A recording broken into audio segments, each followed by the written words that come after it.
Social media বা news পেপাৰটো ওলাইছিলে মই বিৰাটেই ছেটিছফাইড যিজনৰ তত্বাৱধানত আছিলে তীৰ্থ বৰা তেখেতে নিজ হাতেৰে আহি পেলাই ইয়াত তেওঁ আহি পেলাই যিকেইখন ৱালৰ খেলি মেলি আছে ধন্যবাদ জ্ঞাপন কৰিছোঁ আৰু লগতে মই অনুৰোধ কৰিছোঁ যে এনেকুৱা ধৰণৰ কাম যদি ইন ফিউচাৰ হয় তেতিয়াহ'লে আমিতো কেতিয়াও নীৰৱে নপৰোঁ।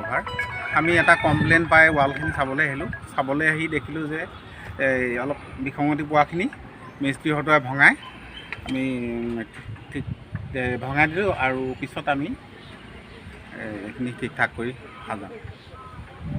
তুমি কি কাৰণে এইটো ৱাল বনাইছিলা এনেকুৱা বেয়া এতিয়া দি? মই বেয়া এটা বোলোৱা নাই, পৰি গ'লে এটা গাঁঠি দিলে মিস্ত্ৰীয়ে, মই চোৱা নাছিলোঁ। তাৰমানে গাঁঠি দিলে দুখন ৱাল পালে, সেই দুখন ৱাল আমি ভাঙি দিছোঁ। পৌৰসভাৰ কাম? পৌৰসভাৰ কাম।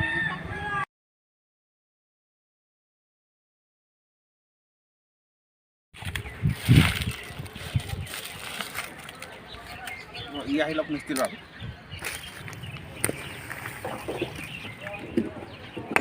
যিটো তুমি এডোখৰ বেয়া হৈছে এটুকুৰা ভালকৈ ভাঙি দিয়া, ভাঙি নতুন কৰিব লাগিব দেই, ভালকৈ কৰা।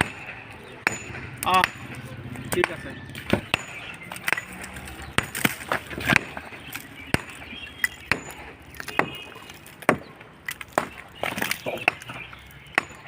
এইফালে ভাঙি দিবা।